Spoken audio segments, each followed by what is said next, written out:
So right now, the interesting part of this journey is that I'm doing all the things I'm unfamiliar with. So how is it been to try and market your own company? It's very difficult because you think that it's going to be easy and it's not. You don't want to fail in that. You want to succeed. You're a woman in the entrepreneurial world. So do you think your journey as a woman, is it different for a woman than it is for a man? It's more difficult, but I also feel it's more rewarding being a woman on this journey. So what advice would you have for kids like me or anyone really who's trying to navigate today's cluttered media world? I actually think I should take some advice from you.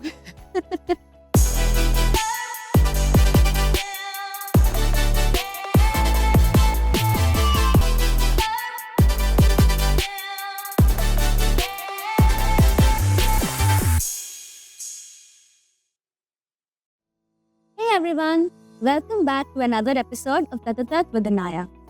On the show today, I have with me a very special guest, a marketing stalwart and a brand wizard who has numerous accolades and awards to her name.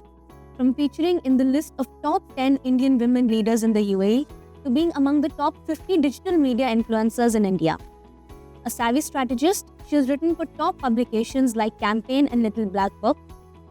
She's also been on the jury of some of the most prestigious marketing festivals globally, like AdFest, NY Festival, Advertising Awards, AME, Creative Pool Annual. But despite this super impressive introduction, she's also been someone who I've known as a family friend since I was a very young kid. It's my pleasure to welcome the super impressive Sagorika Haryani to Tatatat with Anaya. Thank you so much for joining me in this episode of Tatatat with Anaya. I love having you here, and I'm sure the viewers will also learn a lot from you in your professional journey. Thank you so much, Anaya. I can't tell you how proud I am to be here today because I've seen you since, you've been a little baby, and to watch you excel in the way that you do is a privilege. So I feel honored to be here. So thank you for having me. Thank you. Okay, so Sagorika, you have such an impressive CV filled with so many achievements, yet you call yourself a reluctant entrepreneur. Why is that? The funny thing is, you think that the more successful you become, the more confident you get in your ability to take risks.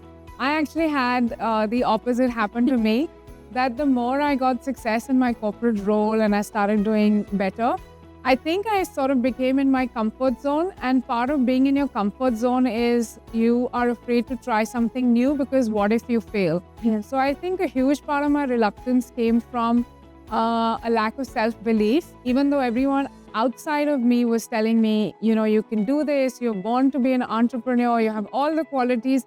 But, it's a very interesting journey where your mindset has to shift. So I think the reluctance came from my lack of self-belief. But then I think when my mindset shifted, so did my journey. And now here I am sitting with you, the reluctant entrepreneur, hoping for a second career innings. And you have started Good Kitchen now, so tell us more about it. So Good Kitchen came from a very personal story, so I think all good founders come from very personal experiences. I've struggled with weight my entire life, so I've been every dress size you can think of. And in 2022, I was diagnosed with insulin resistance. And that sort of really set me on my journey of really trying to discover, so how does food and drink actually influence our bodies outside of weight? And it's shocking because, we all lead such stressful lives, whether you're as young as you are or a little bit older. So I think we all prioritize convenience, and in that we have a lot of packaged foods. We go to restaurants and we think we're getting great quality ingredients. A lot of it is not true. So really understanding the role food and drink plays in our body was something that became a personal journey. But then I realized that I want to create something which is at the intersection of good health and good taste. So Good Kitchen is exactly that. So offering you beverages which are both tasty as well as healthy. All right. So you've traveled the world, you've lived in Dubai for over 7 years. You've been to literally any place you can imagine for work. Yes. But what made you come back to India to start your entrepreneurial venture? Great question. So as we know, we see the data around us. So we are, of course, the world's 5th largest economy. The youngest population of the world is here. We have people like you, and I'm so inspired actually by looking at how young people are in this country. Everyone's ambitious, inherently entrepreneurial in this country. So on the bad side, it's called jugaad, but on the good side, it's being an entrepreneur. So there is a certain energy in India which is unmistakable, right? And we have finally taken our position in the world. And since you spoke about me traveling the world, let me tell you that in the last 5-7 years, I've seen such a huge shift in the way we as Indians are perceived globally. Earlier, we were sort of, struggling to make our way in other parts of the world. Now, India is the place to be. India is the place where dreams happen. Yeah. So that was And there are so many Indians who are CEOs in such big companies worldwide. absolutely correct. So the India flag is flying high, and I want to be part of that. So I love that. And the second reason is that look at how big a market it is for consumers. So just from a purely business perspective, India is a huge market of young people, people who are health and wellness conscious. So I really wanted to set up a brand that had integrity at its heart in my home country. Now that you have started a business there, what do you think about India in terms of the ease of starting a business there? Can I be completely honest? Sure. It's not very easy. So, there's a famous saying that India is not for beginners. I think it's true. And Okay. so there are two things. One, is some things that are outside of our control. So, we know that government, despite the best of efforts, there is a lot of work to be done. We're a complex country with complex problems. So there is institutional issues. But I tell you the thing that I struggle with, and this is where I feel like all of us can make the change. Indians really struggle with being on time. It's my pet peeve. So I think if we just resolve little things like being true to our word, being on time, these are little things, we just create a sense of trust. I think trust is the biggest deficit in the world today, whether it's in society, in business, in politics. So if we as people, consumers, start to say we want to be not just find people we trust, but be people someone else can trust, I think India is unstoppable. Right. And if you had to be specific, what are the things you think we as a country need to improve upon in terms of entrepreneurial ventures in businesses? I would like to see a lot more support in terms of incubation, mentoring, and understanding of how to get a business off the ground. So let me give you a stat, right? It's very interesting. It's a global stat. So we know, your parents will tell you, and every adult will tell you, every adult wants to quit their job at some point and start their own thing. So 100% of people start off adults want to have their own business. Only 16% actually do something. But you know what's the funny thing? Only 2% actually survive 10 years, right? So only 2 out of those 100 people are actually going to have a business, which is what creates reluctance. I think if we, at every stage of the entrepreneurial journey, find ways to support people. So now you see a lot of incubators, mentoring programs. I would love to see, for example, in schools. I'm sure all of you are very ambitious. You're thinking of college. But you could also be thinking of businesses. You could also be thinking of other ways in which you can make an impact. Yeah. So I think that's what we really need. We need to create a support ecosystem through incubation, mentoring, and funding. And if that happens in India, like it's happened in the US, Yeah. it's game over. So are you happy with the decision of starting a business? Are you glad you took the plunge? The honest answer to that is, okay, let me try and answer it differently. Okay. There's a part of me which is still reluctant and fearful, and I won't deny that, because there is, that fear that unless I'm successful in the way that I perceive success, so I'm still surrounded with what ifs, to be completely honest. But I couldn't be gladder that I'm on the journey. The biggest accomplishment for me was taking the first step. I thought about it for 10 years, Anaya, that should I, shouldn't I? Should I, shouldn't I? Just the fact that I went from being the 100% to that 16% who took the leap, I'm very happy. Right? Okay. And you have a background in marketing. You've been a chief marketing officer at various companies. So how has it been to try and market your own company? It's very difficult because you think that it's going to be easy and it's not. For example, I've done a lot of speaking engagements. I've done a lot of interviews. But as little as 3 weeks ago, I decided I'm going to chronicle my journey as an entrepreneur and share my learnings on social media. So I started my own, channel, The Reluctant Entrepreneur. I thought it would be easy because I thought I'm a natural in front of the camera.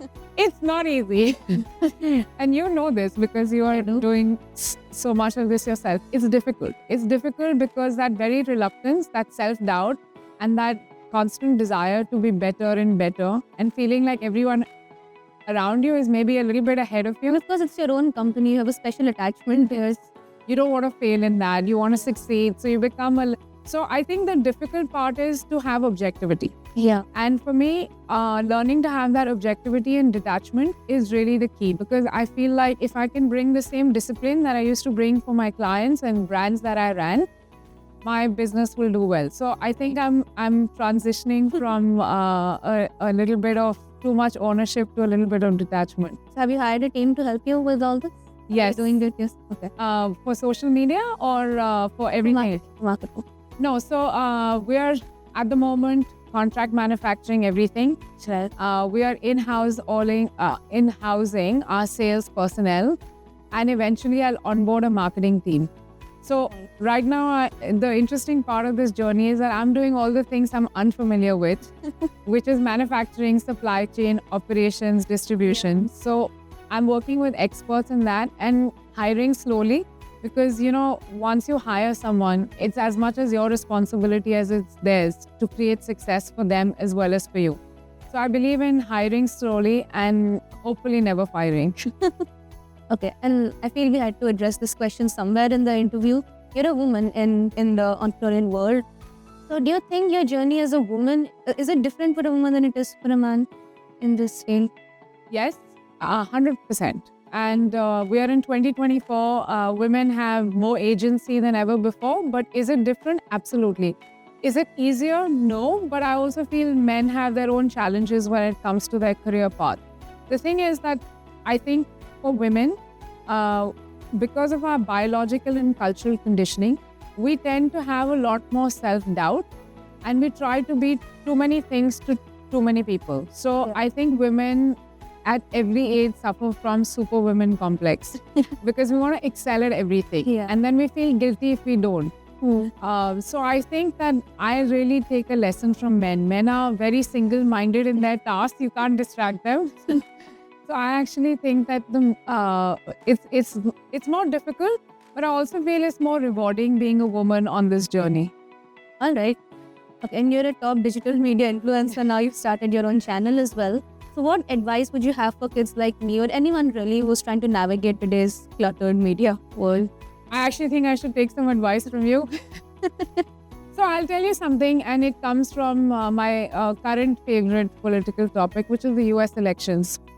If you saw what both candidates did, one candidate followed a playbook, which was mainstream media and then social media to support. The other candidate followed a social media playbook and a podcast first playbook to reach to a younger audience, and therefore created his own marketing spin. I think that's really important in today's social media. If you open your feed today, there'll be 100 people telling you how to excel on social media. Here's how to go viral in 10 steps or less. I've seen all those videos. I've seen all of them. My advice is that look at the landscape, understand it really well, and figure out how you're going to break it. Because if you try to be mainstream, you will never break out of the pack. But if they zig, you zag. So that's my advice. All right. Now, one final question. It's also a sort of an advice question. What advice would you give to someone who is keen to start their own business but is reluctant to take the plunge? What advice would you give to a reluctant entrepreneur like yourself? My simple advice is don't wait. Because the longer you wait, the more fearful you'll become.